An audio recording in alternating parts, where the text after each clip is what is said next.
Good afternoon, good evening, everyone. I'm so happy that you're here. My name is Lori Hunt, and our mayor is off with his family doing family things, which is important and we encourage, and so I am here to be with all of you tonight, so welcome.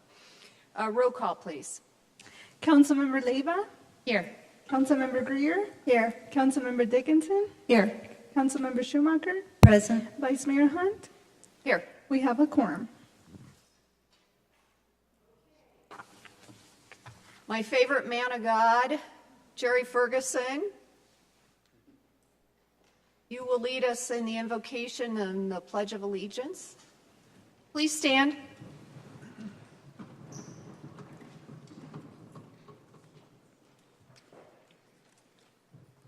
Almighty God, your word invites us to approach your throne of grace with confidence so that we may receive mercy and find grace to help us in our time of need.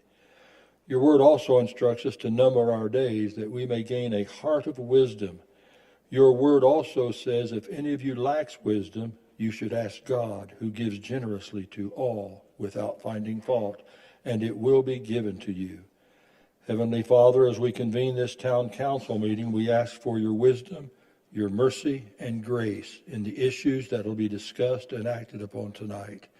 We thank you for those who are willing to serve as decision makers for the community.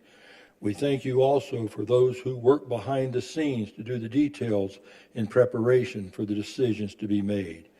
We thank you for the volunteers whose many hours of contributions enable the work of the town to be carried out with more efficiency. We pray that your presence be felt at every level of government that exists in our country, and may we be grateful for your promise never to leave us or forsake us. I close with this prayer as the psalmist David closed one of his prayers. May the favor of the Lord our God rest on us. Establish the work of our hands for us. Yes, establish the work of our hands. This is our humble prayer to you, Almighty God. Amen. Amen. Share together.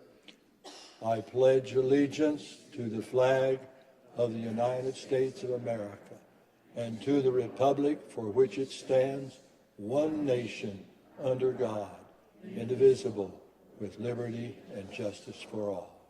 And I always want to say amen at the end of that. You may be seated. I do too, so it's okay if you do.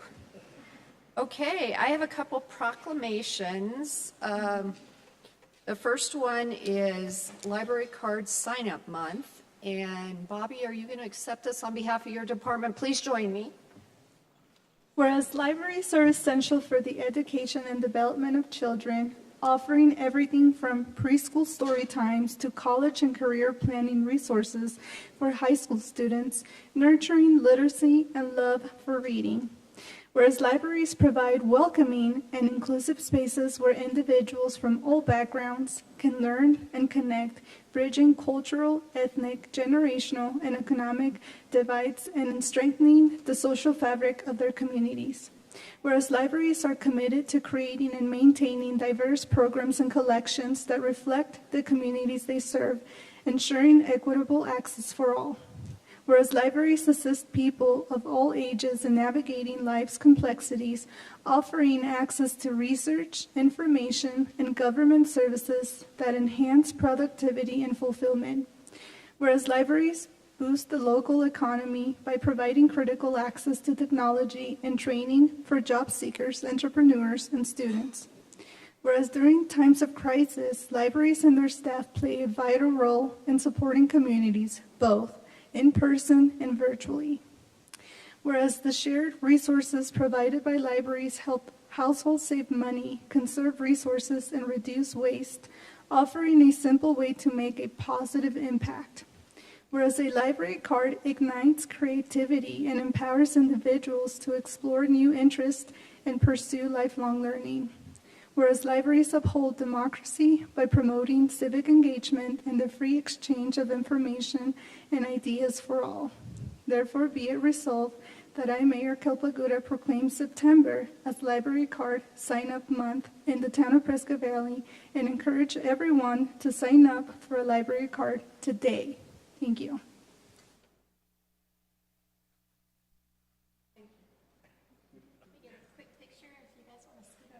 center there.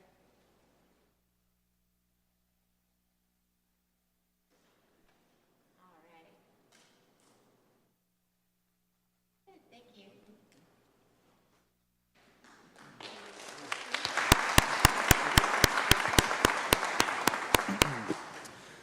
So Vice Mayor, Council, and everyone in the audience, as you can hear from the proclamation, having a library card is your passport to opportunities both intellectually and recreationally for an endless number of things. And we love being able to provide this type of a service to the community of Prescott Valley.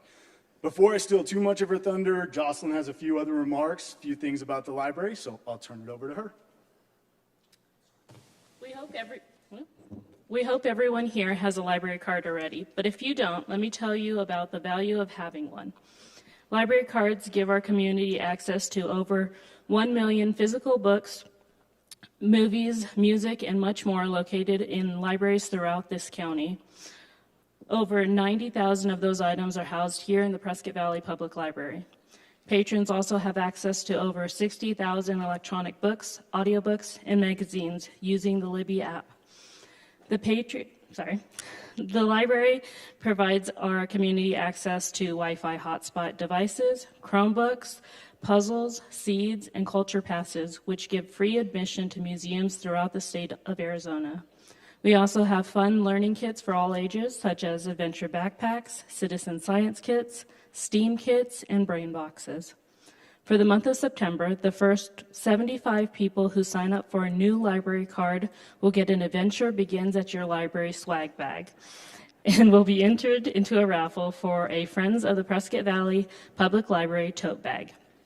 Our goal is to beat our normal monthly average of 293 new library cards. We hope to see all of you come out and visit us next month. Thank you.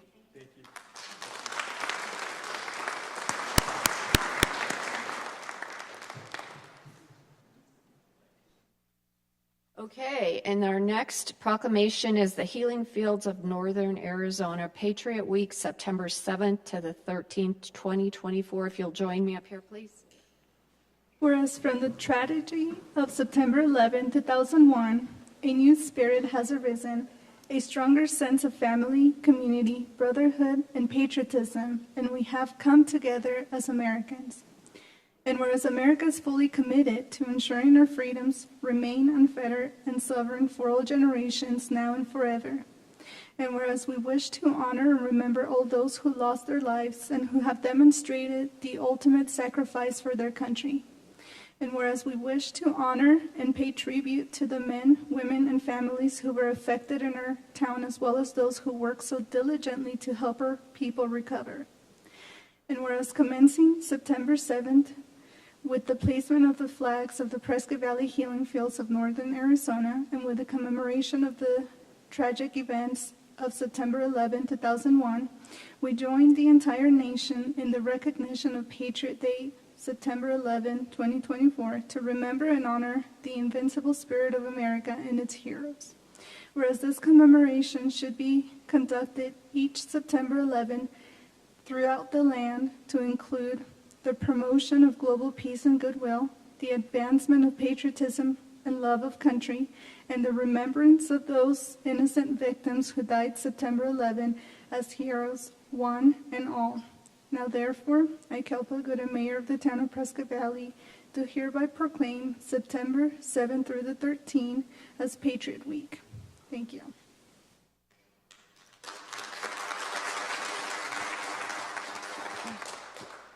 I want to thank the Vice Mayor and the council and the town for all that they do. This is our 12th year here with this event, and it's all about the people. I asked the people to come out and meet those that lost their life on 9/11. This field is put up by the people, and it's put up for the people, which is what this country is exactly about. So I ask you to come, join us. Bring your friends, bring your neighbors, bring everybody to come meet those that enjoyed a life, that had plans, just like what we have today, and they never got to finish those. So we thank you very much for this proclamation. Pilar is our chairman of the field, and she will give some information in regards to the setup and the schedule. Thank you.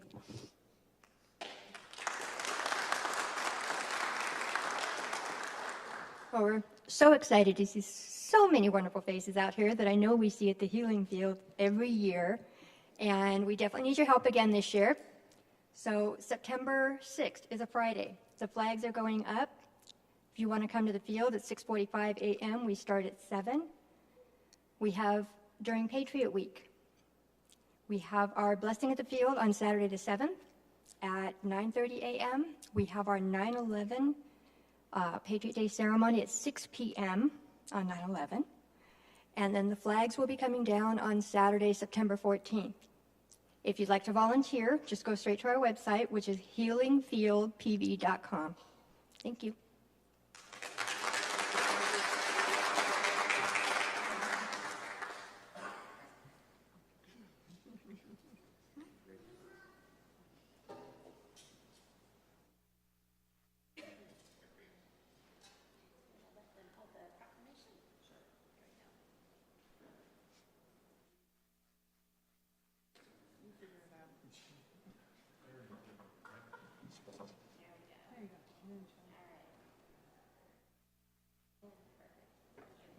Thank you.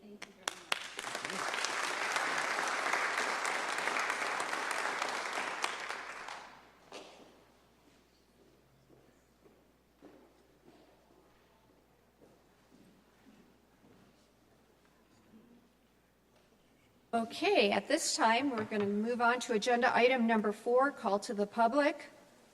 At this time, members of the public may comment on matters listed on the agenda or solely on matters within the jurisdiction of the town. Any persons wishing to address the council must register their name with the town clerk prior to commencement of the meeting. The council's response is limited to responding to criticism, asking staff to review a matter commented upon, or asking that a matter be put on a future agenda. Such remarks shall be limited to 3 minutes unless additional time is granted by the mayor. So, what do we have, Fatima? So we only have 5 speakers, so I'm going to call all of them at the same time. So we have Isabel Sarasides, Dayton Horn, Sandy Graham, Randy Bosberg, and Patricia Betzold.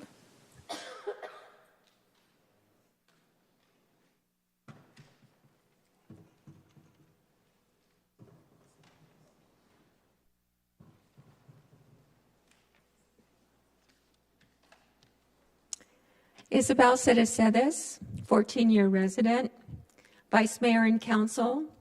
The Wheelhouse restated agreement on the agenda is not a public hearing. I think it should be.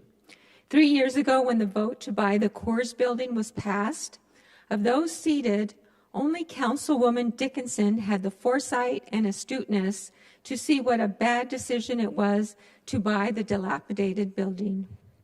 Unfortunately, Town Council committed taxpayers to purchase the property for $3,041,000. Comments made by Council in justification were, there's risk in everything. We can sell the building if it fails. Dance class will be closer to my home. There were many likes on the mayor's Facebook page. This is a vote for the kids. But never mind that there were high membership costs and transportation issues. Another councilwoman stated she wasn't concerned with the condition of the building because she said if Mr. Arnold wants this building bad enough, he is going to take it as is. He can fix everything. Well, apparently not. Under the new proposed agreement, long-term improvements will be credited back to the licensee. The licensee is currently $160,000 past due on payments.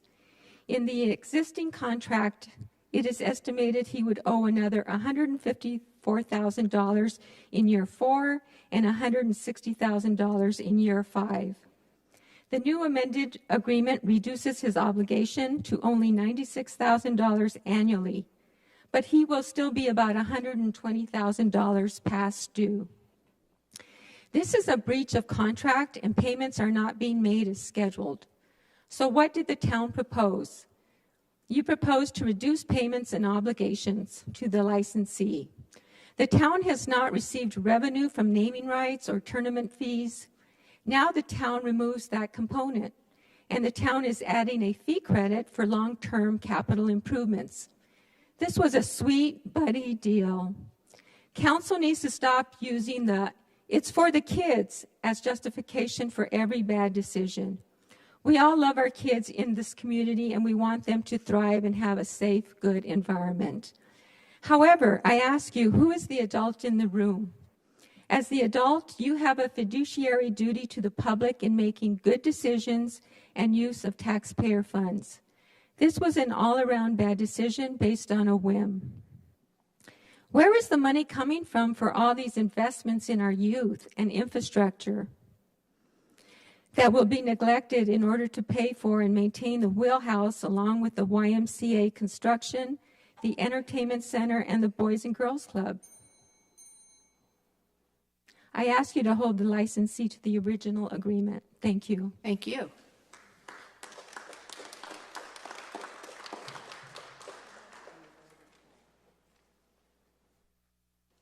Okay, good evening, Vice Mayor, council members. My name is Randy Bosberg. I live in 4800 Tarago Circle. I've got a short one tonight, so it won't take long. I've got a couple questions regarding the ordinance 2024-939, section 2, paragraph 2, in reference to the 200 affordable, or I'm sorry. Could you speak more into the microphone, please? We have people in the audience. Let me move it over here a little bit.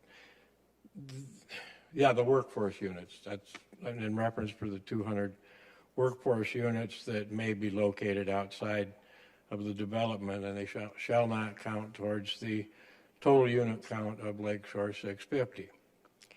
So I have a question as when Lakeshore 650 project was presented to planning and zoning, were these 200 workforce houses included in the proposal to planning and zoning? I didn't see it when it was presented. So, and then if not, will these workforce houses have to go through public process, planning and zoning, and the town council, or as it appears with the master plan, that if they're included as part of Lakeshore 650 master plan, any additional developments and everything just have to go through development services? So I have a question on that. And then it also states that the outside development would be located within corporate limits, which was clarified at the last meeting by the vice mayor to be any land owned by the developer. So that's another question. Was that so they can build on their property without going through any of the public forum and everything, which also would apply to the size, design, total number of units, and all of that. So basically, for the record, the developer has not been sensitive to the public's opposition to high-density housing by not only continuing with the original proposed number of 3,491 units, but they added an additional 200 units, and apparently the town agrees. Thank you. Thank you. Ernest, could you chat with this gentleman about the requirements of planning? Sure. Thank you. Good evening, Vice Mayor, Council, and staff. I'm Sandy Graham, a Prescott Valley resident. Impact fees are very important to our town as they are required to be used for additional infrastructure that's created by new development. Impact fees paid are a normal part of business expense for the developer. The developer builds these expenses into the lots and homes sold. The bottom line is this expense is recovered by the developer as income when their product is sold. The Development Department in Prescott Valley negotiated a deal with Lakeshore 650 developers to return up to $5 million of impact fees if the developer established a ready-made park on 15 acres. Was this deal in the best interest of Prescott Valley and its residents? This development is lacking in roads. All traffic enters and exits onto this one road. This is a huge safety concern, especially if evacuation was required. This $5 million in impact fees could be used for the development of additional roads. I believe that a safer community is more important and serves a far greater number of residents than a ready-made park. There was option 2 that was also offered to the developer that would entail creating a community facilities district in order to reimburse the developer for the ready-made park. Again, is this in the best interest of Prescott Valley and its residents?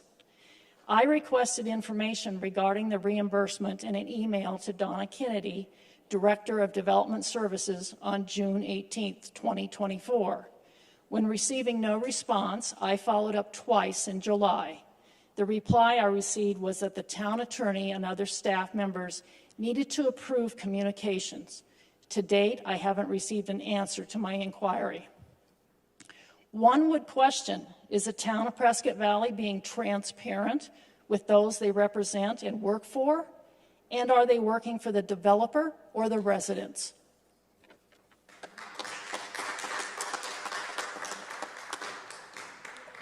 You'll look into that email that she says she sent? Yes, we will. Thank you. Patricia Betzel, 3883 North Fairfax Road, PV. Ladies and gentlemen, Council and Vice Mayor Hunt, you stated that you spent 11 days with a developer before our last meeting.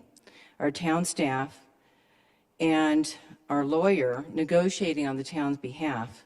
But once again, you've demonstrated that you're certainly not doing any favors for the citizens of PV on Lakeshore 650. In those 11 days, you did not address any of our major concerns around density, natural open space, wildlife, loss of property values, loss of peace, safety, water, infrastructure costs, traffic, and impact on our access to health care and schools. In the 18 conditions, density certainly wasn't addressed. Not only didn't you decrease it, you increased it by 200 workforce units that read like a man camp that can go anywhere in town. You mandated a sports complex. Does anyone here remember asking for a sports complex? Plus the impact fees and reviving community facilities district bonds, OMG, the CFD bonds that we said we would never, ever implement again in this town to fund any kind of development. There's no more water neutral program, but we have rain barrels and a, quote, rain harvesting techniques to water existing landscaping. So in other words, God can continue watering the existing grasslands if there are any left, and the Fanes will allow that. Thank you very much for that stipulation. You're requiring construction of the first leg of Lasso Loop Trail right on the banks of the Agua Fria River, which is supposed to be the location of our wildlife corridor, so the pronghorn can actually get to water. Not only that, the details around the wildlife corridor are non-existent. We don't know what size it is, when it is, where it is, and we know pronghorn don't allow people within 1,000 feet of them, but perhaps you're one of those folks that try to pet buffalo also. The Fanes have to dedicate land for a police fire facility, but we're expecting that we're probably going to have to lease the land, even though it's dedicated, and of course we're going to have to pay for it, and it's only needed because of this mega development. The Fanes also have to develop 2 wells that will deliver in 1 year 1,302,508,000 gallons of water per year. They have to do some infrastructure, but there's nothing in there about who's paying for all the infrastructure outside the development or the repairs to the roads from the sewer mains and such. And finally, all of these stipulations are subject to the master development plan, which basically gives all the rights to the Fanes to make just about any change they want without going to planning and zoning, without going to council, with simply an approval from the town staff. Thank you very much. You.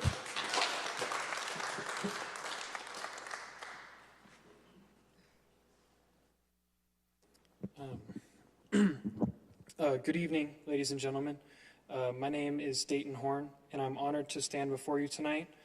I want to begin by extending my heartfelt thanks to our incredible town for making the Wheelhouse a reality. Your support and vision have brought to life a facility that has already made profound impact on our community, and I had the privilege of being involved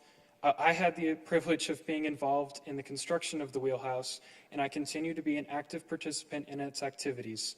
Reflecting on my journey, I've been playing hockey for about 12 years, and in that time I've never encountered a sports facility quite like the Wheelhouse.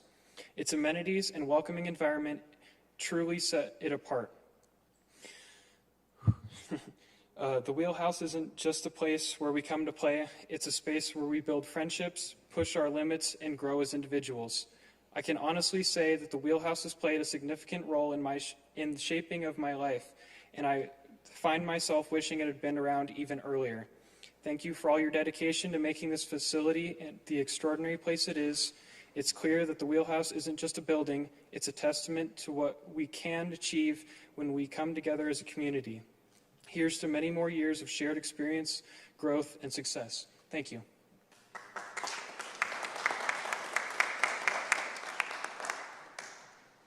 Thank you. Okay, does anybody else want to speak under public comment, even if you didn't put a card in? No, okay. Let's do council communications summary of events, starting with Councilmember Greer. No? Nothing? I'm going to take this moment to just make a couple comments as well. I'm Kendall Schumacher, and I've been on the town council now for 6 years. And I appreciate everybody's different point of view.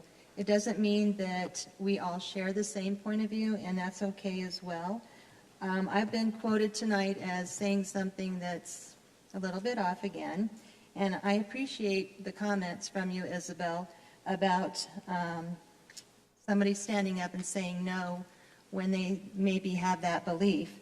I remember when the Wheelhouse was going to vote, and we actually had a split vote. It was 3 for the project, 3 against the project, and I was the deciding vote. The reason why I'm bringing that up is because we had a big fentanyl problem right at that time as well. And I have toured this establishment a few times. I've seen all the strides that they've made. I'm proud of what they've accomplished. And if we could save 2 children from not dying of fentanyl because of hanging around with the wrong crowd, it's worth every penny in my opinion. If we can go forward from here and save 2 more children, we could double that just by not having those deaths. Because how do you put a price tag on what the parents go through in losing a child to fentanyl? Something as stupid as pills that look like candy right now. So if we can combat fentanyl, and we've reduced the numbers of deaths. It doesn't mean it's gone away. It may mean it comes back in other forms because of open borders and how cartel works things. I don't know what else we could do to not help our community and the kids that are here that are being influenced by it. Kids get motivated by certain things, and they get discouraged by other things. So if we can motivate kids to do better, become better citizens, to be excited about something, to want to hang out with the right kind of kids, I say it's worth every penny, no matter how much it costs. And you may disagree with me, and that's okay. I totally get that as well. The people that are usually against something haven't even toured the Wheelhouse. So I just want to ask that you make the effort, put forth your time, and go down there and look at what they already provide. There's 2 ice rinks they're actually not ice, they're inline skating, so they're actually, I believe, like a plastic that they practice on. But there's boxing available, there's dance available, there's drone flying lessons they can take. They have tutors on site to help the kids keep their grades up. They have snacks available so these kids don't get hungry. There's just so much different things that are going on out there that I think it's worth the tour. So try to take your time and go out there and see what you maybe have a different opinion after seeing what they're doing. So I always say that I look at something and I say, just because you can do something doesn't mean that you should do something. But I'm really glad we took this effort forward, and I know they're going to have a bigger presentation tonight, so I'm not going to say any more after that. So thank you very much. Councilwoman Leva. Thank you. I just want to mention a couple of things that I did this week that is worth sharing. So I am an ambassador for the 100 Women Who Care. It's a group of women that we get together 4 times a year, and each one of us pay $100, and we give it to a local charity. So this is a great way to help our community, and last night we got together, and there's 100 women, and then we have the 100 men. So last night was our joint event. And we raised over, I think, $28,000. It was something very, very spectacular amount of money.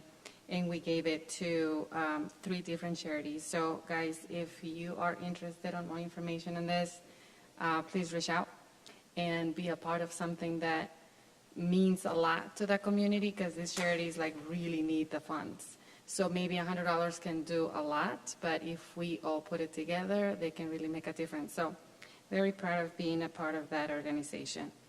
Thank you. Thank you. I would like to give a big shout out and thank you to our supervisor, Mary Mallory, who annually provides flood control money to us. And this year it is in the amount of $667,600 for stormwater management improvement projects. And that is item 7C under the consent calendar.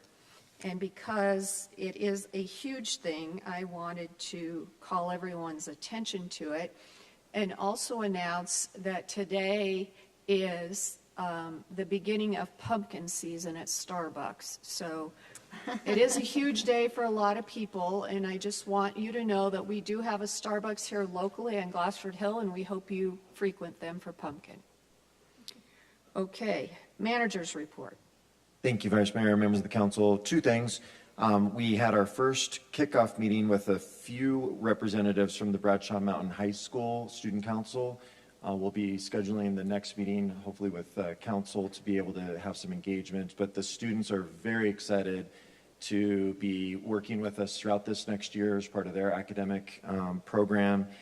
They've got a number of different items that they would like to work on and be able to have some positive influence in the community. So we'll be providing more information on that. And then the second thing is our next study session, the September 5th one, will be a joint session between the Planning and Zoning Commission and the Town Council, looking at some code updates. Thank you. And Gilbert, what time and day is that? The study session will be at 3 o'clock here in this room, September 5th. On Tuesday. It's a Thursday. Thursday, Yes. okay. Yep. Thank you.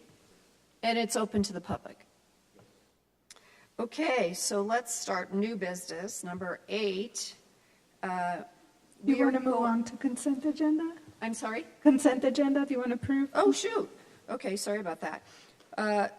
Item number 7, consent agenda. All matters listed under consent agenda are considered routine by the town council and will be enacted by one motion. There will be no separate discussion of these items. If discussion is desired, that item will be removed from the consent agenda and will be considered separately. Does anybody have anything to remove? No. Okay, with that said, I will take a motion for the consent calendar. Vice Mayor, I'd like to make a motion to approve all items listed under the consent agenda by electronic vote. Thank you. Second? A second. Thank you. And a vote? That passes, Vice Mayor. Thank you. Okay, now we'll do number 8. And staff, if it's okay with you, we're going to take the presentation of all 4 of them together, 8A, 8B, 8C, and 8D. But we will be voting separately, but just one presentation. That's perfect. Thank you. So this is a GPA and ZMC for 5841 and 5859 North Hill Drive. The parcels are located just west of Robert Road and north of Pecos Drive. The proposal is for a minor general plan amendment and a zone map change to allow for a duplex on each lot. Currently, the general plan designation is regional commercial, and the proposal is to change to medium-high density. The property was originally designated as residential, which would allow for this. In 2007, the general plan was amended to regional commercial and rezoned to C3. As you can see, the current zoning around is some R24 as well as C3. Currently, there is only one site that is being used, which is on the corner for commercial, which is on the corner of Robert and Pecos.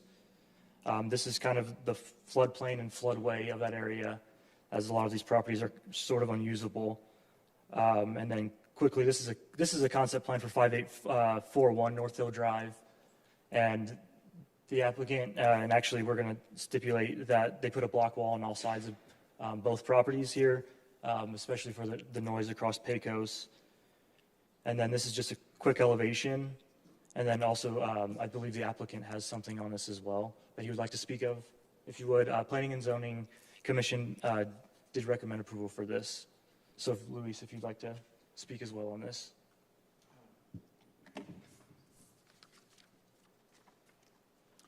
Hello, my name is Luis Pescador, and you guys got quite a bit of report when it was submitted. I don't think you got all the information.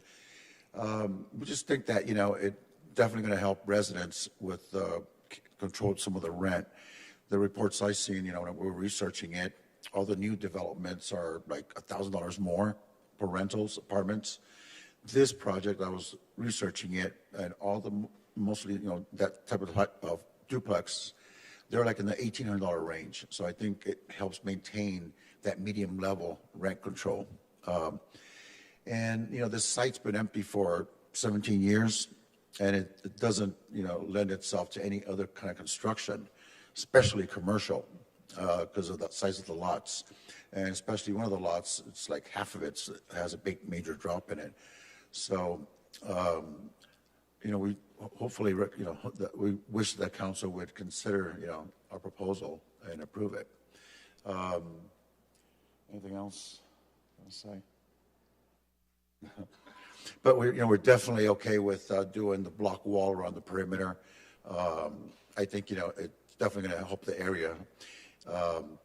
My report also addressed the immediate vicinity. You got a major flood zone there, but you have like 30 available lots that might be doable for construction with engineered foundations. And eventually, with time, they're all going to be developed that way. So I just brought that up, and I don't know if you guys saw my other items showing in Peoria. You had the big old dam, and they're doing a major development, like 300 homes being developed. Eventually, this is going to happen there too, in those areas. It might be 10 years, 20 years, 30 years, but it's all going to be residential at one time, and affordable residential. So this fits in perfectly. And if you look at the corner of Pecos and Sioux Drive, it's still zoned for residential, and you have the commercial in all three corners in that little spot. And all the commercial around there is really super light commercial buildings that one is a remodeling fire damage company. The other one is, what are the other ones?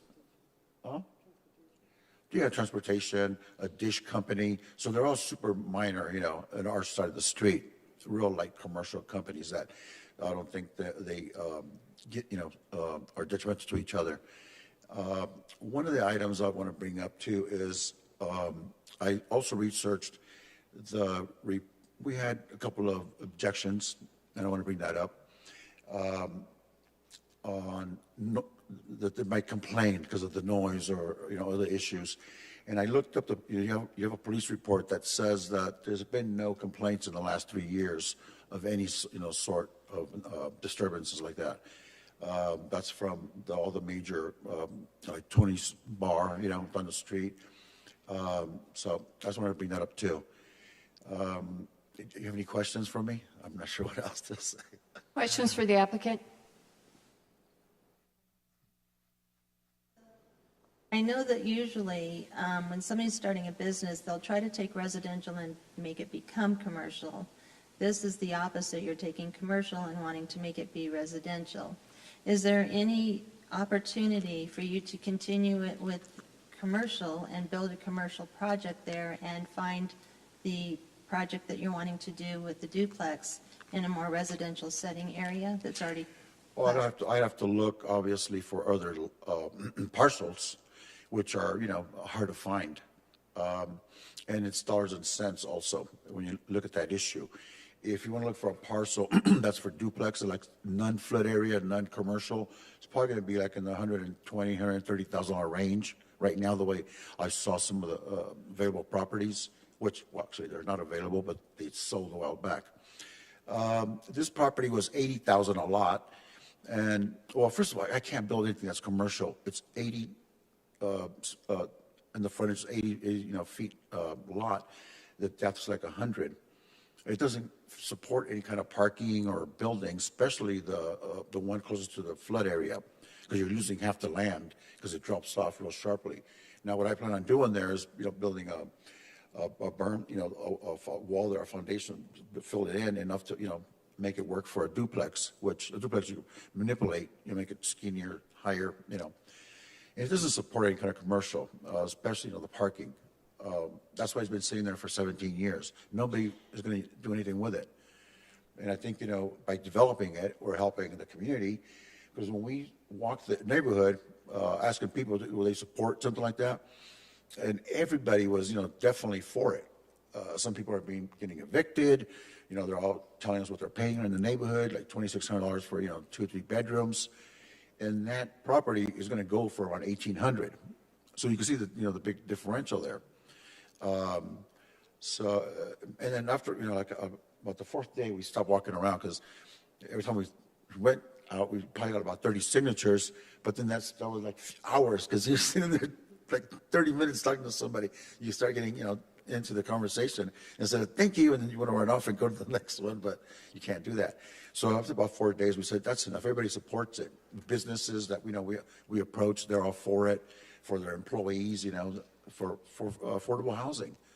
And that was, the biggest thing there. So on the other part of affordability, why did I go there? I looked at those other lots that are in the fringe of the flood zone. You could find lots there for maybe 30 to 50. Now you're going to put in about 30,000 into it, or 40,000 for foundation work. Okay, so you got to look at the numbers. Now it's like, and that's a flip of a coin. When you go to the engineering department, are they going to say yes, you could do it or not do it? You're flipping a coin. But so you could develop those there a little bit more, lower price. But those are next. I'll be looking at those next after. I appreciate it, and I appreciate when you take nothing and you create something out of it. Yeah. I just have a concern that now I wouldn't want to see it becoming residential, and later somebody saying, oh, hey, I want to switch it back to commercial and redo the building, which could happen. It's not feasible. We don't know the future. We can't Yeah. foresee that. So my other concern would be a lot of people, neighborhoods have been built before underneath flight plans, where the planes are coming in, and then later the people that reside in those homes complain that there's an airport too close by, and they hear the noise of the airplanes. But, probably the airport was there first. I'm just wanting to have a reassurance that the businesses that are currently present, I know there's some objection with this becoming a residence, which seems kind of a different mode, because usually live somewhere are quieter than maybe a business that has a jackhammer going or something like that. So I understand your desire of what you're trying to accomplish, and I appreciate that.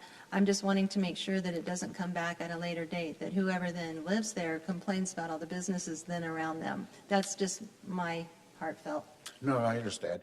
That issue, though, if you look at Long Mesa Drive, I measured distance from those businesses to the houses, to the south. There's only about 20-foot difference. Okay. And they don't have block walls like I'm going to put up. That, the block wall is really going to eliminate any kind of noise or anything like that. So we're addressing that issue. And everybody seems to be in harmony. They don't seem to be bothered. And I've been there at night, just listening to the noise level. It's very minimal, to tell you the truth, I can imagine if we were inside a house in there, you're not going to hear nothing. So Said that about parking. When you have a business, you don't always anticipate how much parking you're going to need. Yeah. So I appreciate that you were forthright on that. So thank you very much. Thank you. Okay. You'll have an opportunity to speak later. Okay, all right, thank you. Ivan, am I open, can I open all 4 public hearings at once, or? Make sure I've got that. Why don't we go ahead and just deal with the general plan amendments? My understanding is that we're going to take General Plan Amendment 24001 in item 8A and 24002 in item 8C and combine them in terms of our consideration tonight. And we'll go ahead and have a joint public hearing on those two. Is that correct? Great. Okay. So I am going to open the public hearing on item 8A, which is General Plan Amendment 24-001 at 5859 North Hill Drive, and also on 8C, General Plan Amendment 24-002, 5841 North Hill Drive. So if anybody would like to speak on either of those items regarding the general plan, please come forward. Or do we have people request? I have Bruce Reed registered. And we did get a letter from you that we have here. Bruce Reed at 8367 and 833 Pecos. I've got 6 parcels over there. And that's all manufacturing, and it's lined up on Pecos Drive right across the street there. And I own Barefoot Bob's too that's in there. And then I rent out all them spaces. There's 21,000 square feet of building space. And in the future, there could be something that comes in as manufacturing as a tenant flips over. As a matter of fact, I had one that it didn't work out, but he was going to be running a couple of different shifts out of there, and night shifts, doing manufacturing, and he didn't end up taking it, but I rented it to somebody else. But over time, you never know what's going to end up in them spaces.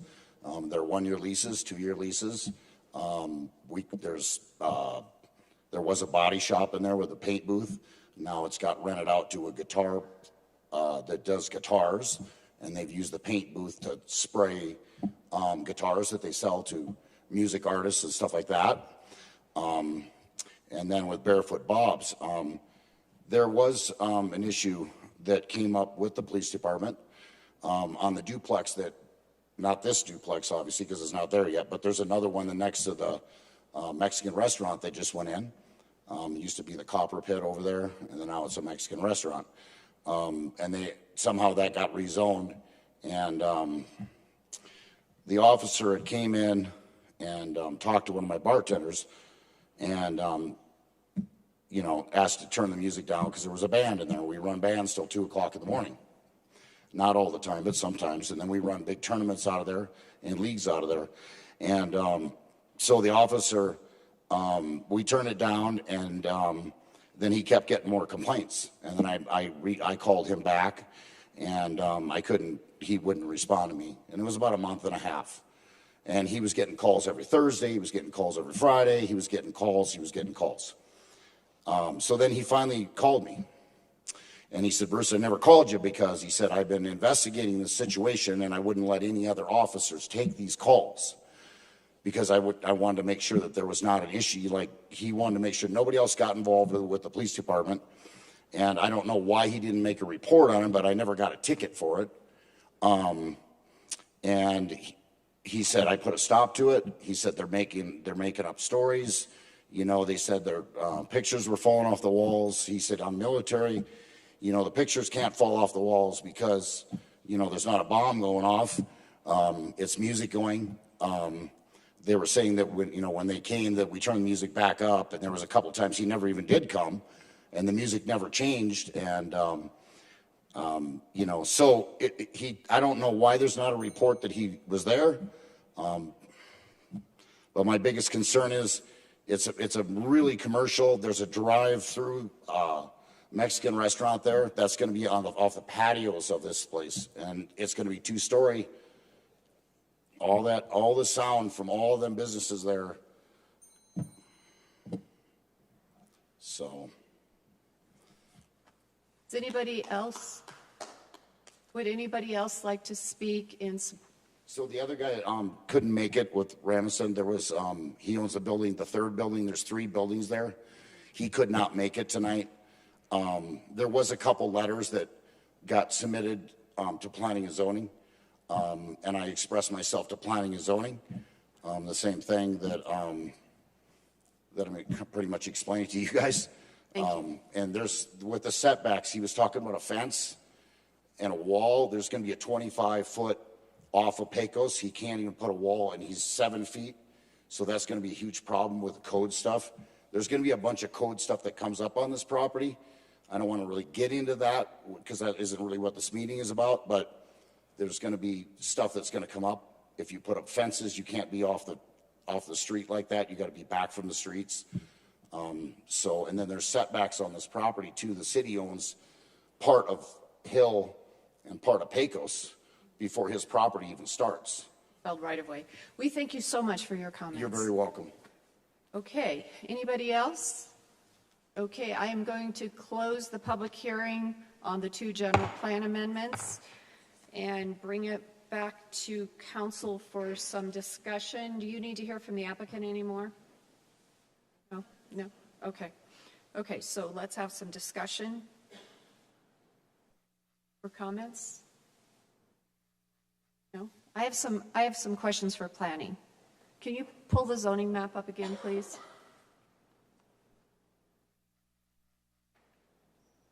So the pink area is the flood control area, but it is zoned for residential? Yes, all the pink is R2, which is multifamily. In the future, once we get it out of the floodplain? Yes. Okay. That's currently right. a floodway. So then go back. So even all this blue area, the C3 area is all in the floodplain as well. These are the last 2 lots that are buildable outside of the floodplain. That's correct. And are they required to do a LOMAR or CLOMAR? They are not, because they are not in the floodplain at all. Okay. So since they're out of it, they would not be required to do that. And do we know, maybe Ivan, why it was changed back in 2007 from residential to commercial? There were some commercial plans, and because of the other commercial in the area, they thought that it would be a better use. Got it. Okay.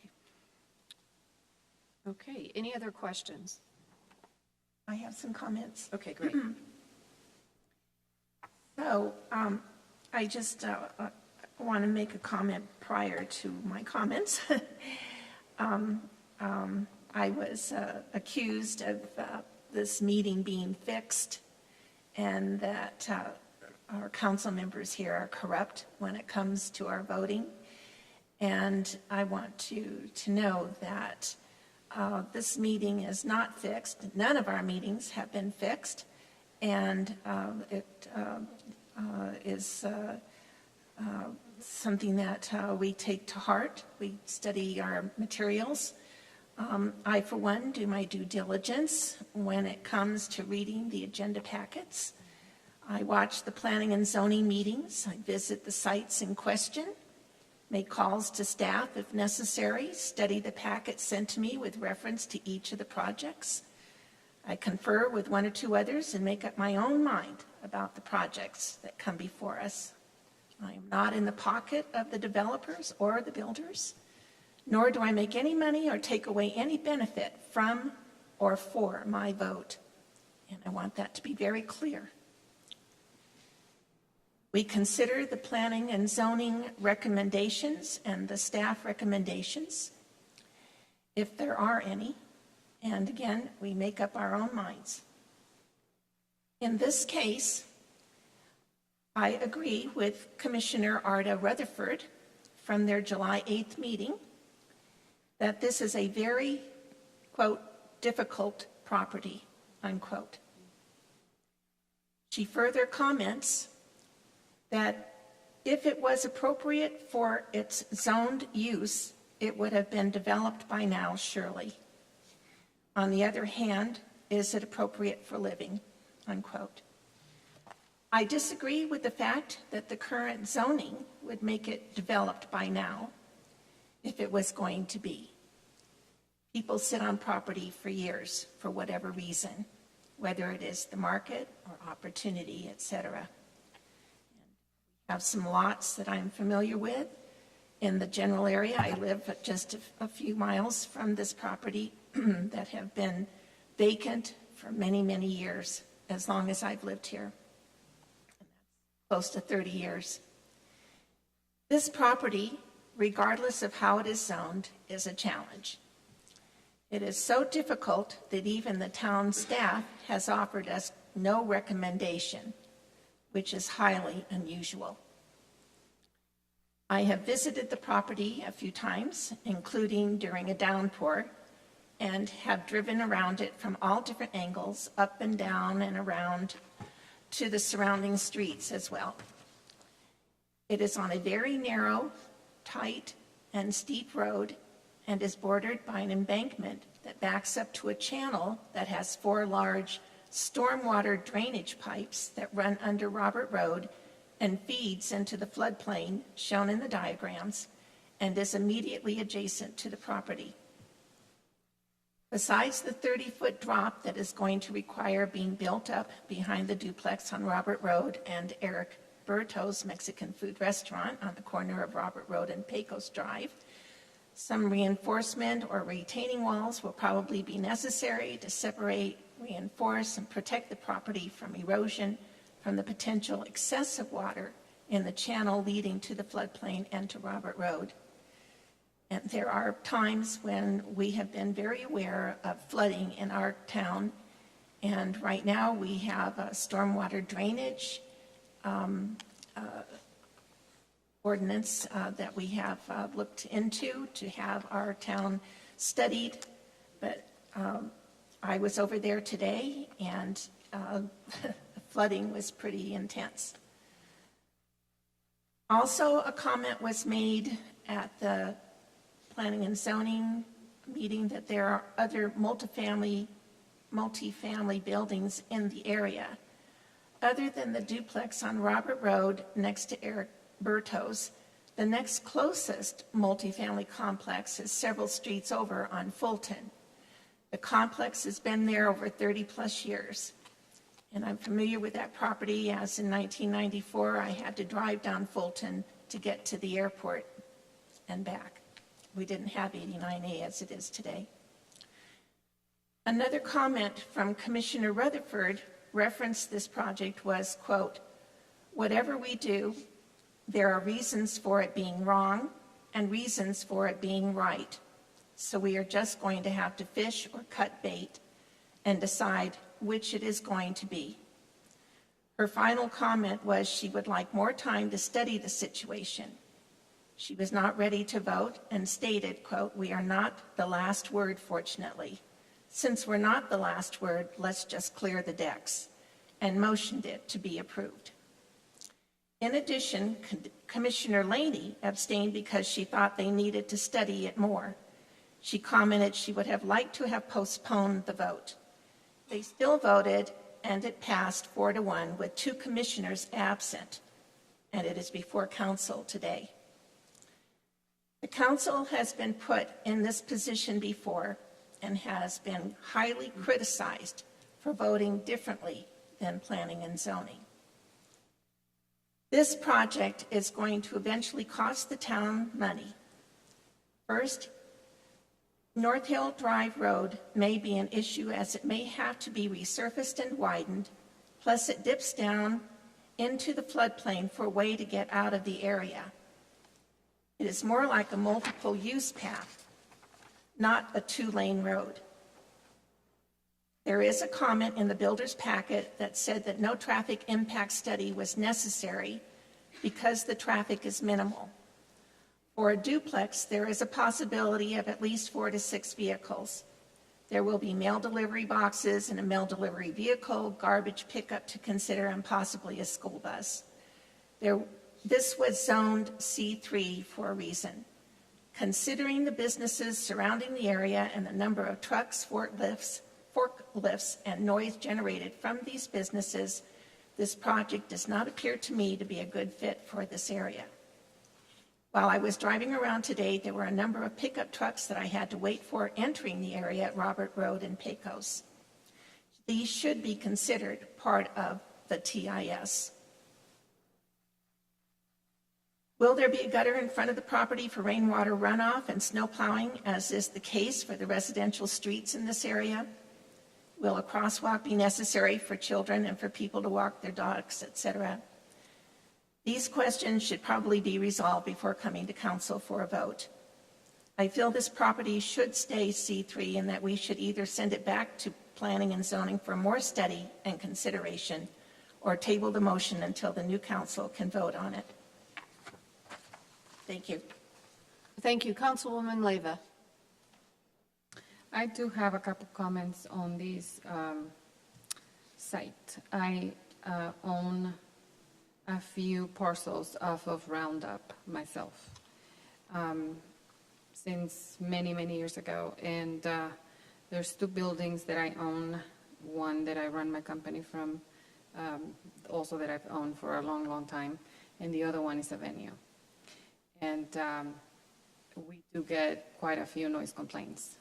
So I think because of the nature of the already established businesses on this area, it'll be really difficult to have a residential, even for the sake of the residents. It's the change of zoning would be not really convenient. But again, I've been in this area for a long, long time. That's basically my second home. And the floodings are brutal when we have a lot of rain. I mean, it's zoned like this for many reasons. So, again, I literally spend days in this neighborhood. So those are my comments. Thank you. Anything else? Okay, then I think it's time for a motion. Madam Vice Yes. Mayor, we'll need to take a vote on each agenda item. Right. And so you would start with agenda item 8A and have a vote, and then agenda item 8C. Okay. So we're on agenda item 8A, looking for a motion.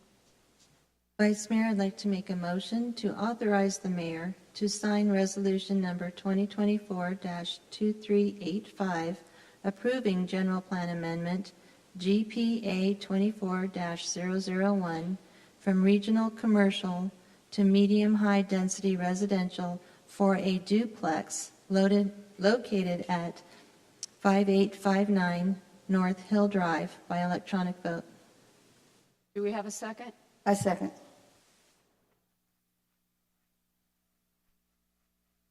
Okay, let's call for the vote.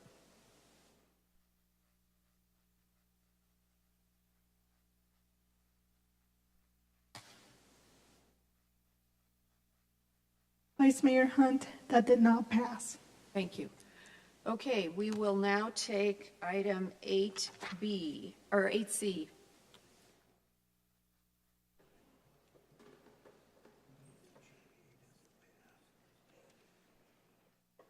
Vice Mayor, I'd like to make a motion to authorize the mayor to sign resolution number 2024-2386, approving GPA 24-002 by electronic vote.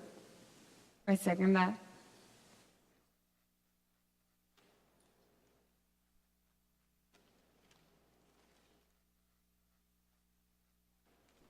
Vice Mayor Hunt, that did not pass. Thank you. Okay, so now we are going to go to item 8B, changes zone 24-001 at 5859 North Hill Drive, and changes zone 24-002 at 5841 North Hill Drive, which is item 8D. Madam Vice Chair, or Vice Mayor, I'm sorry, because the general plan amendment did not pass, there is no basis then for approving the rezoning. Okay, so we don't even need to open the So public there would hearing. be no need to open the public hearing on Okay. those two items. So those items die. That's correct. Okay. So we will move on to 8E. which is Final Development Plan 24-01 Copper Butte Properties Metal Building. Thank you, Vice Mayor, Council. This is the FDP for Copper Butte Properties at 628 South Coldwater. This parcel is owned M1 PAD, and the use is allowed by right. It is located in the Antelope Meadows Commercial Center off 69 and 169. The proposal is for a new building that will be an office and garage space. Access will be from the southern parcel that is owned by the applicant, and an access easement has already been established there. They're proposing a metal building for the primary structure with accessory storage on site. That'll just be for the applicant themselves. These are just some rough elevations of the metal building that'll be there. The total square footage of the building will be about 3,600 square feet, with office space being about 1,000 square feet, the garage being about 1,800 square feet, and the storage area just under 900. Staff recommends approval of FDP 24-010. And staff wants to add a condition on that they must connect to sewer when it becomes available out there as well. Okay, and say that again. Can you repeat that condition, please? Yeah, staff, a condition that they must connect to sewer when it becomes available. Okay. And the lateral you said was already there? Yes, I spoke with utilities and they confirmed that the sewer lateral is already out there. Right, but they're going to build the part to connect to the lateral. They will connect once the sewer becomes available. So Ivan, where do you want to add that? Your thoughts? Madam Vice Mayor, we can put it anywhere in the resolution that you would like. We'll just indicate to us on the vote if you want to include that condition, and we'll go ahead and add that after the signatures. Okay. Do we have an applicant here? We do, yes. Okay. Thank you. Can you repeat that, what we're adding, Lori? A condition that they will connect to sewer when it becomes available in the area, and they'll abandon their septic tank. All the other projects in that area have had the same condition. Welcome. Hi, Vice Mayor and council members. I'm Sarah Roskoff. Did you have a question for me? No, we don't have questions. Do you have any questions of us? No questions. How many I do have a question. How many employees will you have out there? We have about 10 employees right now. 10? Great. Yeah. Thank you. So is this relocating from somewhere else? We are. We're over in the industrial area on Fane Road right now next to Yavapai Bottle Gas. The building recently just got bought, so we are looking for a new location to go. So we did purchase this parcel to put a building up. We will eventually, hopefully, put another metal building on the second parcel as well. So we are planning for both. Great. And may I ask, what is the nature of your business? So I own Copper Butte Homes, which is a construction company, and then my parents also own Dewey Drilling and Pump, which is a water well drilling company. So it will be for both uses. Right. And that's what the existing buildings are, right? By the well? Yeah, there are no existing buildings. We did put a well in just because we thought we could use the well. We will be using the well for irrigation instead because we do have to hook up to city water. Domestic? Yes. Great. I thought I saw other buildings on the site. Is that not correct, Steph? They're movable storage units, but they're no longer there anymore. We do have a couple cargo boxes and we do park there. Perfect. That's the only thing that we use it for. Thank you. You're welcome. Okay. Thank you. Comments by council? Vote? Motion? Councilwoman Dickinson. Vice Mayor, council members, I make a motion to authorize the Vice Mayor to sign resolution number 2024-2388, approving FDP 24-010 for an office building in the Antelope Meadows Commercial Center by electronic vote. I'll second. Thank you.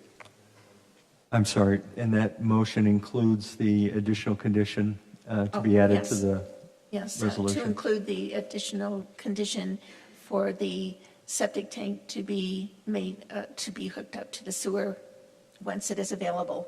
Thank you. Thank you. And I'll second. Thank you.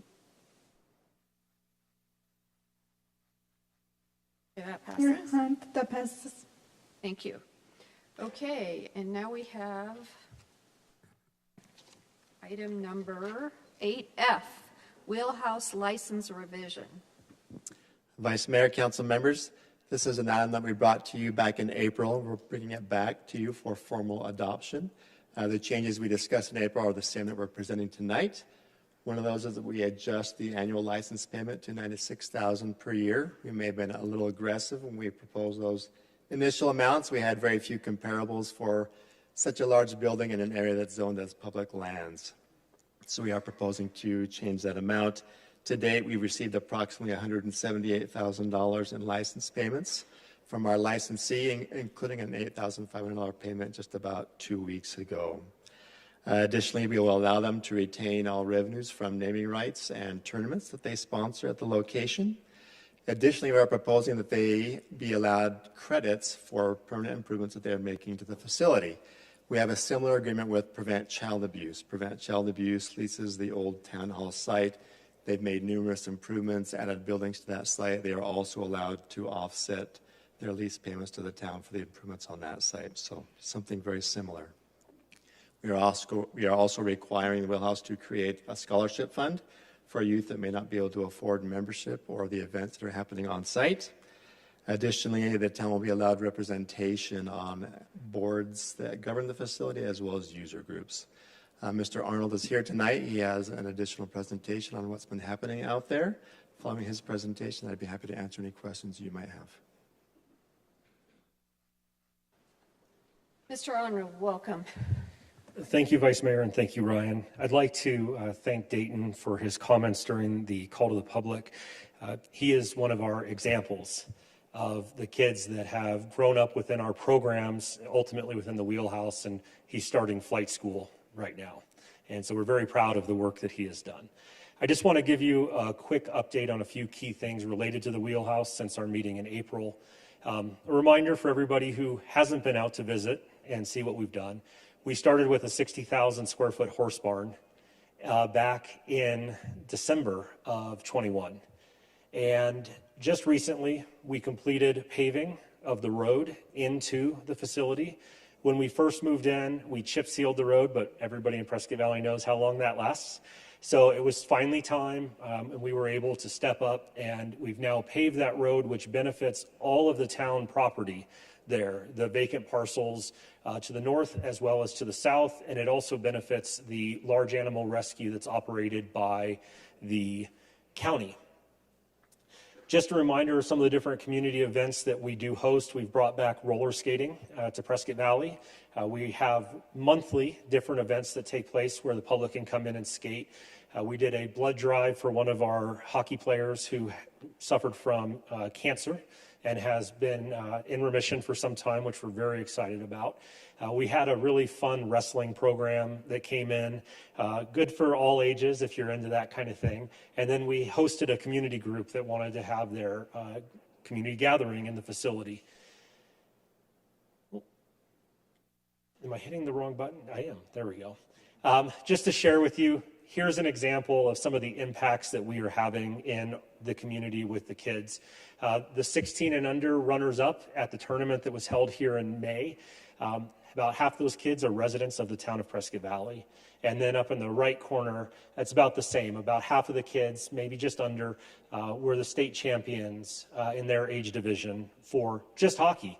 And right now, I would tell you we'd have more kids with us here tonight, but we've got baseball, boxing, hockey, volleyball, dance, and there's Lainey Wilson happening in town. So people are a little busy. Some more of the action, roller derby, our BMX. If it hadn't rained out there today, we'd have BMX practice tonight as well.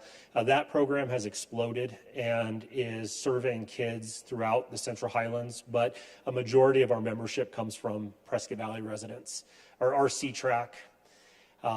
Just some other things. Prescott Valley resident Ryan Hovlid, who's on the right side there, he's going to be in his first Olympic-style boxing tournament representing Prescott Valley here in just a few weeks, and we're super excited. This is a kid, again, who has dedicated his after-school time to spending it inside the Wheelhouse. Keep hitting that turn off. One of our hockey players just represented Team USA in Italy in the girls 18 and under division. We hosted a fundraiser for her the other day, and during one of our recent tournaments, we had 6 teams from California come in and stay for the weekend during one of those shoulder weekends where there's not as much activity and hotel rooms are down. Those are the types of weekends that we're trying to bring more events into the community.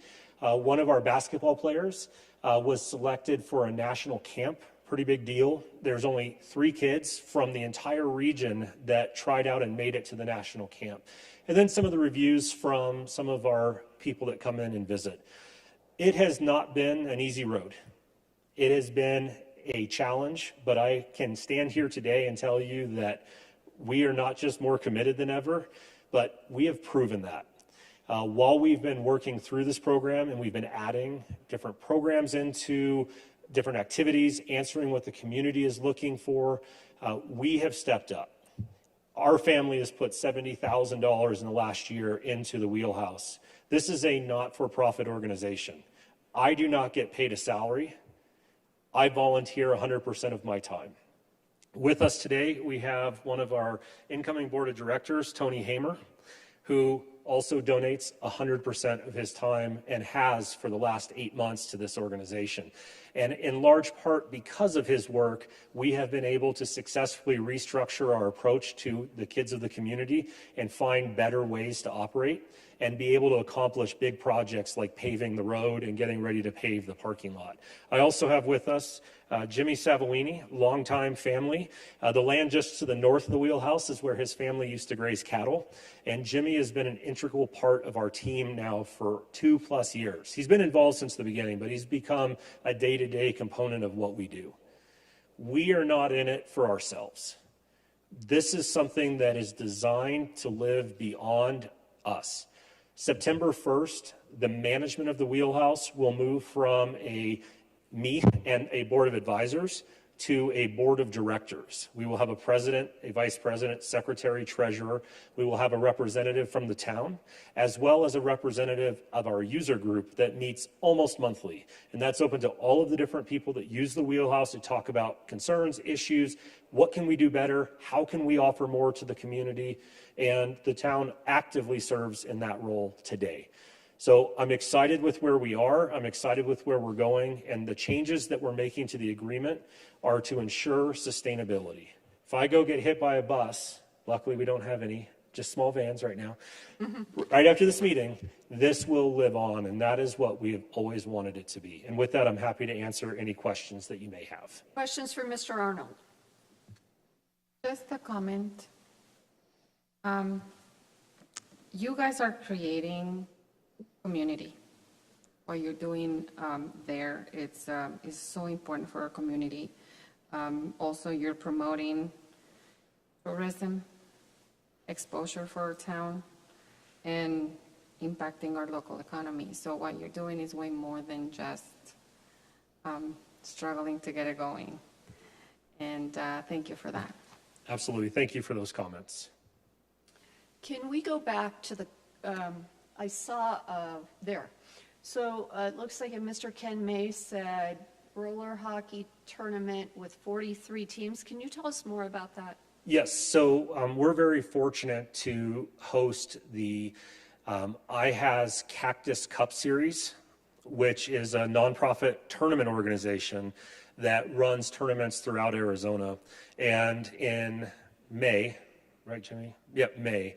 We had 43 teams from across the state as well as California that were here for 3 days participating. Last year, we hosted the state finals. But one of our big projects in the next year is to work on the environment inside the building, i.e. Air conditioning. And it gets a little hot in June, and state finals are in June. So this year, we took a qualifier instead of state finals, but it was the largest qualifier the tournament series has ever had.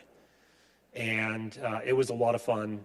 We had a lot of folks that came and stayed in the RV park adjacent to us, stayed in our parking lot, stayed in the hotels, the Airbnbs in the community, and we are on tap to host that again. We also hosted a state qualifier with BMX that brought 1,500 people over 2 days. 90% were visitors. for that race.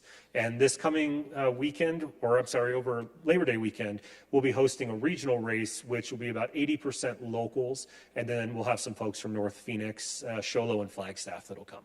Very nice. When you have food trucks, how many do you have? Usually 2 or 3. Yep, and in that situation, most of the food truck operators give back about 10% of what they raise in a donation to the organization, which goes back into our programming and paying the handful of bills we have, utilities, things like that. Questions from council members to my left? How are you advertising to the community? Yes, so great question. When we started, we were trying everything. The stuff that came in your mailbox, we were all over the place. And it was amazing. Every day, people were like, I had no idea. I had no idea. So we realized we were spending quite a bit of money on that. And so we have pulled that back, and we're doing much more of a grassroots outreach. And so to give you an idea, an example of that, last spring we hosted the Bradshaw Mountain Middle School roller hockey team in our facility. Just last week, the Humboldt Unified School District has approved a district-wide middle school inline hockey program. We are adding 3 additional winter sports at the request of users, people that are saying, hey, when it gets too cold outside, we need a place to do these things. So we're also using some AI in our social media, which has actually been really helpful. It's taken some burden off of me. And one of our volunteers is a media expert, and they are helping us develop our new marketing strategy that focuses more on face-to-face and being out in the community. You'll start seeing Wheelhouse tents and the Wheelhouse food truck at community events handing out information. That's really something we've talked a lot about wanting to do this coming year. Okay, yes. Councilwoman Gray. I think people don't really understand. It's not just a value for our kids here. There's so many activities for them in one place. That's fabulous. But it's the tournaments that bring in tourists that stay in our hotels, eat at our restaurants, spend money in our town. And since our income is from sales tax, that's an added value that I think people don't understand who criticize it. Absolutely. And, the door is open to anybody that wants to come and have a tour. My preference is that you send a note so that we can make sure someone's available to give the tour, but we would love to show it off. Things that we've done out there. When we moved in, the county told everybody, your bill for power is going to be about $3,500 a month. Our bill is closer to $1,750 because we put in all LED lighting and upgraded the entire electrical system in the building. We've done a lot out there to make this thing what it is. And we are opening it up to community groups. We are hosting more community meetings. The Yavapai County Preparedness Team is going to be having an event there in 3 weeks. Those things benefit the community as a whole. And so we've identified those as things we want to support and help make happen. Thank you. So, Mr. Arnold, you're aware of a condition that Mr. Judy talked about, create a scholarship fund for youth of Prescott Valley, and you're okay with that? Absolutely. So we started a scholarship fund, but it was really broad in the beginning for any and all applicants. Here, we're actually marketing this to residents of Prescott Valley through our different users, specifically like the hockey operator, the basketball operator, the boxing operator, and making that available should somebody need it. And at the end of the day, this, again, is not about making a profit for us. That's not what this place is about. If there is a kid that needs something, we'll figure it out. The hockey group, as an example, is asked to move from the back rink to the front rink for 2 nights a week. Well, the front rink is where we have 2 of our 3 volleyball courts. So I went to them and said, well, for us to move volleyball to the back rink is going to cost about $500. And they said, well, how about this? We have 4 kids that can't afford to play this season. If you do the volleyball changeover, if the Wheelhouse covers that, then we will scholarship those kids. Those kids get to play a sport this year because we worked with our user group and our users and found a pathway forward to ensure that those kids have every opportunity. And it's worked out great. Great. So one of our speakers mentioned $160,000 past due, but I think, Ryan, you addressed that, right? That's where we'll be looking at some of those value-added improvements to offset those license payments, correct? And that person also mentioned transportation issues. Have you heard of any of those? So it's really easy, and especially having grown up here, it used to take 10 minutes to get everywhere. I was just complaining in my head today, driving from my house downtown Prescott, and like, oh my gosh, how this is taking so long. Where a lot of people came from, a 10 or 15-minute drive isn't too bad. And from the far west side of Prescott, it's 22 minutes to the front door of this facility. Now, with the kids from Humboldt Unified School District last year, we needed to work out transportation. GEM Environmental, another local 501c3 that teaches STEM, they have donated their bus to us, which we made available, and we had one of the parents certified to drive it, got all the insurance for them squared away, and they were able to go pick up the kids from the school and bring them. And yes, the road was terrible, but it's pretty nice right now that we got it fixed and paved. I'm pretty excited. Right. I had the opportunity to be on Bradshaw Mountain Middle School for a couple days, and I know Principal Opperman very well. And I know there was an article in the paper where she was quoted about the inline hockey being her passion project. Yes. And I think I'm aware that many of the young girls at Bradshaw Mountain are also volleyball players and play and practice out at the Wheelhouse as well. Yes. So our school district is really using that facility. Absolutely. And to talk about affordability, if somebody wants to come in during open gym volleyball, which lasts 2.5 hours, it's $5. I was just listening today on the radio about another facility where it's $15 to come in for a single use sport. And we're looking at those fees, but we need to keep it affordable. And I just want to clarify that if and when you go anywhere, you're not taking the LED light improvement, you're not taking the air conditioning improvement, No. and you're not taking the sidewalk improvement or the road improvement with you. No, I'm not going to mill up the road and take it somewhere else, but That's going to be an asset for the town. yep, and that's one of the things, we have a close communication with town staff. And so as we're going through and doing these things, there's discussion about what's the benefit, what's the need. Replacing all of the sidewalks that had spalled out and cracked on the building. That was something not just for ease of use, but also ADA compliance and things of that nature. Okay. I have a comment. Okay. So I'm the alternate liaison for SIMPO for the town, and that's the Central Yavapai Metropolitan Planning Organization, and you're probably familiar with that. Yes. So conversation has been that they will probably be working with ADOT to resurface and widen 89A going from the Fane Robert Road intersection to Mingus Mountain. Have you heard this? I have not, but it is music to my ears. Driving that road multiple times a day, that will be a very exciting addition. I would emphasize a street light, not a stoplight, but a street light at that intersection. Yeah. Well, you might want to converse with Vinnie Gallegos on that. I will. Find out more about that. Of course, since I will be leaving in December, I won't be on that committee anymore, but it might be something that would be very beneficial, not only to our town, but also to the Wheelhouse. Absolutely. Yeah. Thank you. Yes. Thank you. Okay. Oh, yes. One more thing, Mr. Arnold, do you know how many children actually participate, not just in hockey, but overall the amount of all children that come to this establishment? Yep, so we're still refining our ability to track that. However, I have a door counter, and I checked it yesterday, and we're at 78,500 people since April of last year that have walked through the front doors of the building. That is awesome. Thank Yeah. you so much. I really appreciate all the effort and how much hard work you've put into this project as well, because I know it's been a grueling process as well. And do you know about the amount of improvements that you've made to the building? I know that when you say, well, we put in the LED lights Yep. to cut down on the electricity, that's a permanent thing that's part of it, but it's also very expensive. It's not inexpensive to change those out. Correct. So total improvements, all the things that benefit solely our programs and things that benefit the building are just over $500,000.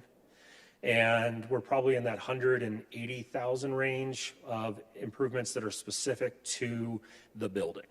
And we'll be paving the north face of the building's parking and then the west face after the WIFA gutter project is completed. Okay. I'm just so excited to see how it's evolved, because I've been there since it was an open area, and I loved the presentation that you gave us back then. And I think so many more people would have been in support had they seen what we have been able to see. So I just really appreciate you, and I just wanted to say thank you publicly. So thank you so much, Charlie, for all your hard work on this. Thank you, and I have to tell you, it's a team effort. It Thank truly is a protective factor, and we thank you for your efforts. Go back one more picture here to the social event that you had. Yeah, there.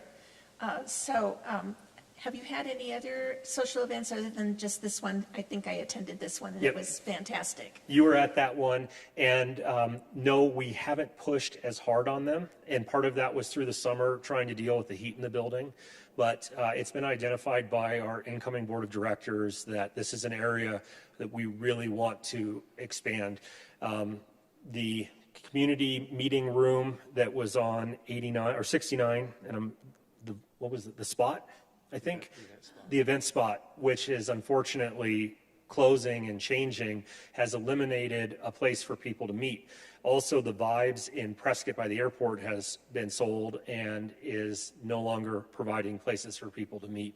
So our phone is starting to ring, and we've been providing tours recently to different groups that we feel fit very well into what we are trying to do. We're staying out of the political side. It's community groups that need a place, and that's been good. We're also a canine training facility for the Prescott Valley Police Department. Just throw that out there. Okay, I will take a motion.